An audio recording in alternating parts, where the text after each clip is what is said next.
Hey, I'm Zach Gosnell, and this is my All About Me presentation. And I'm going to start this off by talking a little bit about my family. So, I have one older brother who is 24 right now. He graduated from MSU with a double major. He got his doctorate from Ole Miss and is now sworn in as an attorney. So, that just happened recently, and that's pretty cool. His name is John. I have a mom. She's the sweetest mom in the world. Her name's Beverly. And I have a dad named David. Right now, he's currently off working in Australia. What he does is he does insurance claim adjusting for large corporate buildings, basically. So, whenever, per se, somebody's coming to a house to adjust your damage after like a hurricane or a tornado or a storm, they usually a corporation sends somebody out to do that and figure out and file how much you should get on return from your insurance. But for bigger businesses, skyscrapers, large corporate buildings, they have to use somebody unbiased and independent to do that. So my dad does that. So right now he's actually off in Sydney, Australia, all around that area working right now. My mom just stays at home. She's wonderful. She's great to be around. She takes care of the house. She takes care of all of us, really. And it's a full-time job in itself.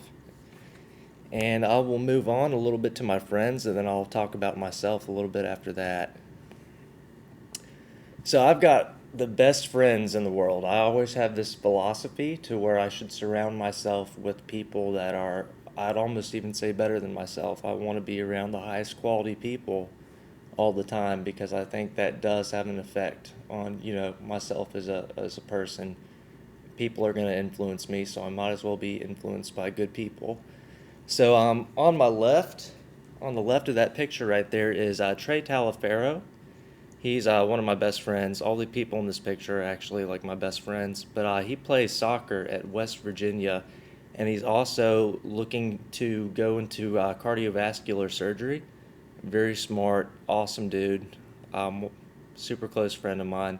The guy in the middle is Rob. He's a bodybuilder. He's also a trainer. I've known him for years throughout high school. We were always in the same little friend clique, so we go way back. Right beside him is Will Heskett, and right now he's an active duty Marine. He actually got married recently, which is pretty cool. And then all the way on the right is Rodney, and that's like my best friend. Like my very best friend. He's been there forever for me through thick and thin, hard, happy, everything in between. Brilliant guy, smartest guy I've ever known and had the privilege to be friends with. He's doing like biomedical engineering at Mississippi State University right now, and after that, he's got a full ride to medical school. So he's going to do great things. But now I'll talk a little bit about myself. So I'm from Ridgeland, Mississippi. So I went to Ridgeland High School. I'm a senior here at USM, so I'm graduating here in a couple weeks. I'm an entertainment industry production major, although I'm not really using my major after graduation. I'll talk about that a little bit later. I'm also a member of the Alpha Tau Omega fraternity on campus, as well as a few other organizations like South City Records, Golden Eagle Sound Production, National Society of Future Leaders. Some interesting things about me. I've been playing music since I was about 8, so I can actually play a lot of instruments pretty well. I play guitar, piano, bass, saxophone, drums. I've done a few gigs. The biggest one I've ever done was the Jackson Midtown Throwdown, which is in front of a couple thousand people. That was pretty cool. I've never played anything nearly as big since, but it was pretty fun. I really enjoy music, but it's more of a hobby for me. I don't really like being in front of people. I don't like being on stage. You know, I'm a pretty shy person in general. Another thing about me that's pretty cool, I used to be the president of ATO, Alpha Tau Omega at USM, which is a national leadership fraternity, but it's also a, have fun and go out and live in a fraternity house type of fraternity too. But don't underestimate it. It really is a true national leadership fraternity for a lot of reasons. I don't know how I ended up being president of that. I didn't even think I'd be Greek when I actually first came here to USM. But that's what ended up happening, and I don't regret it at all. It has done a lot for me being a part of that organization. I'm also very involved with philanthropic work, so charity work. That's very important to me. I've always been involved with our crawfish boil for my fraternity, which usually raises thousands of dollars for charity. I actually was in charge of coordinating the whole thing this year. We had about 1,000 people show up. We raised about $15,000, and that we are donating to Fisher House Foundation to basically support the families of military. What they do is when a family member, like a mom or a dad, is injured and they're in critical care and they have to be transported to a VA for, emergency surgery, they'll take the families and they'll actually relocate them to the VA. They'll provide them housing, they'll provide them everything they need, and they will make sure that the family can just spend time with their loved one. And I think that's very important because I think having your family supporting you is kind of medicine in itself. I think that improves your chances of surviving. And many times these veterans, you don't know if they're going to make it through these surgeries. They're critically injured, and having your family there, I think, really does have a big impact. Um, Another little thing about me, I'm a huge computer nerd, so I know a whole lot about a whole lot of different computer softwares. So, consumer relationship management tools, video softwares like Adobe Premiere, After Effects, Pro Tools, Logic, audio softwares, marketing softwares. I do some data mining with like Scrapebox and a few other softwares that I can't really talk about because of a non-disclosure agreement that I signed. But I'm a huge geek. I love being on a computer. I like being, away from people. I like to hide and I like to work behind a desk. I do like to go out. I do like to be social sometimes, but when it comes to work, I am a big nerd and I like to keep it that way and just work from a computer. So with that said, I have a partner, Derek Vick, who is a graduate student here. He's off now. He's got his MBA. He's thought about going back to get his doctorate, but we have a startup marketing firm in Hattiesburg that's working with a bunch of companies in the Southeast. So that's pretty cool. We've done venues like the Dollar Box downtown, Bronze Beach Tan. We've done a TV show that we did a campaign for. That's Gulf South Outdoors. That was the Cast It, Catch It, Cook It campaign that we did for them to promote their TV show. And there's a bunch of other stuff. Another cool thing about me, I'm really into recording music, like professionally, like in a studio, doing microphone setups, like acoustic measurements, working with Pro Tools, rigging up live sound or even in studio sound, which is basically the opposite of organic sound. Everything's kind of planned out ahead of time. But that's another cool thing I do. Like if you've ever seen Carter Road play out in Hattiesburg, I've done their demo that they use to get a lot of their gigs. My plans for after college, in 2 weeks after graduation, I'm going to stay here and work on my marketing business, which is Social Stream, which you can check that out at socialstreammarketing.com. So I'm going to be working on that. Hopefully, I'm going to be closing a couple deals here in the Southeast, like with MSS and Malika Music Group, which owns about 12 record labels down in the South. So hopefully, I'll have a couple good 6-month campaigns going that'll keep me going for a while I figure out the next move, which would be, what's going to be the next big campaign. It's four Scaling the o'clock. company, making my next step, hiring interns, doing what I need to do to get everything going and scale it up in a good way. So a little bit about my development in this class. So I did have a little bit of interpersonal conflict this semester that could have been handled better that I started to learn a little bit about in this class. So basically, on page 250 of our book, they say interpersonal conflict exists when there is expressed tension between people who are interdependent, perceive that they have incompatible goals, and feel a need to resolve those differences. So I'm no longer president of my fraternity. That was last year. Did it for about 365 days. And this semester, I was the only person who knew how to put together our annual crawfish boil, which is a huge event, usually with over 5,000 pounds of crawfish and a lot of people. And it's a lot to coordinate. and it takes everybody's participation. And basically, what had happened was we have our chapter meetings on Mondays at 8 o'clock, and I have my capstone class on Mondays from 6:30 to 9:15. So I could not be in meetings, and this event was getting closer and closer.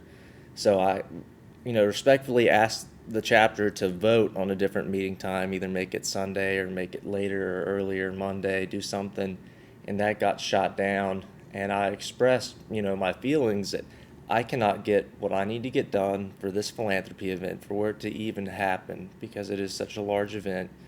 If I cannot be there at meetings, talking to people, delegating, I told the leadership in the chapter that I was panicking, and nobody really heard me out at the time. And there was some conflict because the president didn't want to change the meeting times, and nobody's really taking the crawfish boil seriously, which it is. It takes about $10,000 just to throw the event, so it takes a large amount of work. So I ended up clashing, and I did not communicate well with the president. And I was telling him he had to change the meeting times, or nothing was going to get done. And he said, it turned into this big argument. He's saying the world doesn't revolve around you, all this stuff. We can't just change the meeting times because I say so, and that I've got to work around it. And I kept telling him, during my capstone class, I can't do anything. I have to be there if we're going to get anything done. And it basically escalated to where I was like, yeah, the world doesn't revolve around me. It should revolve around crawfish boil right now. If you're in our fraternity, this is our biggest philanthropy. I don't care. I'm not going to do it if I can't come to meetings and I'm out. Somebody else can do it, or you can just bite the bullet and be the first president in 32 years to drop crawfish boil and screw it all up. And then that turned into a bigger argument. And basically, I got to read about it a little bit in class. We both kind of stepped back and took a deep breath. And we came back and we talked. We're like, hey, we're not communicating well. We have a common goal. This crawfish bowl has to happen.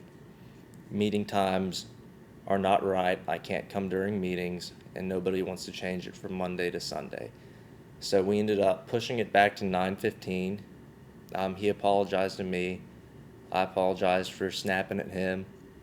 We decided that we had to get this done and we had to communicate better because there was not enough delegation, there was not enough organization going on, and that we had to start focusing some time, change meeting times, and focus some time on crawfish boil, to delegating to sponsorship duties, to raising money, to ticket sales, to coordinating an online website, to take in donations as well as tickets. To t-shirt design, banners, to advertisement, to what we can offer to sweeten the pot, to bring more money in, all sorts of things.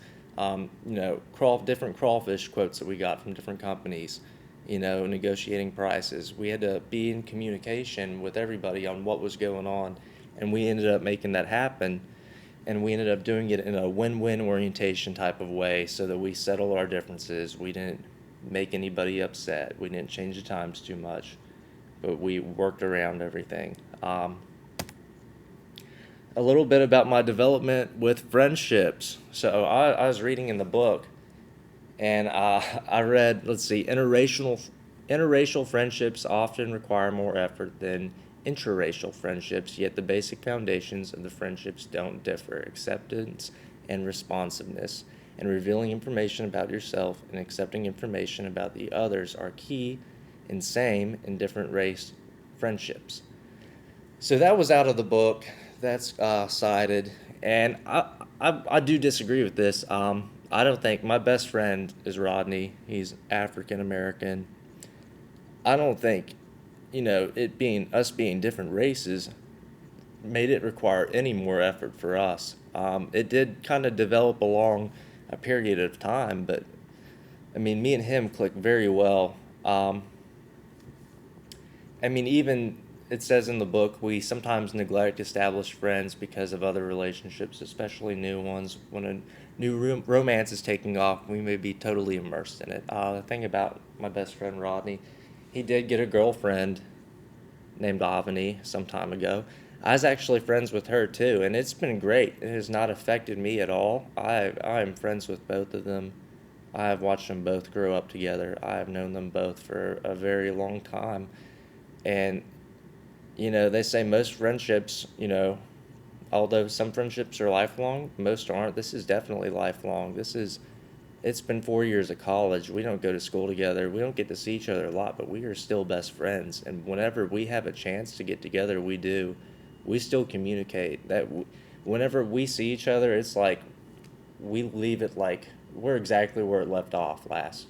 Like nothing ever changed. It's great. And he's my best friend.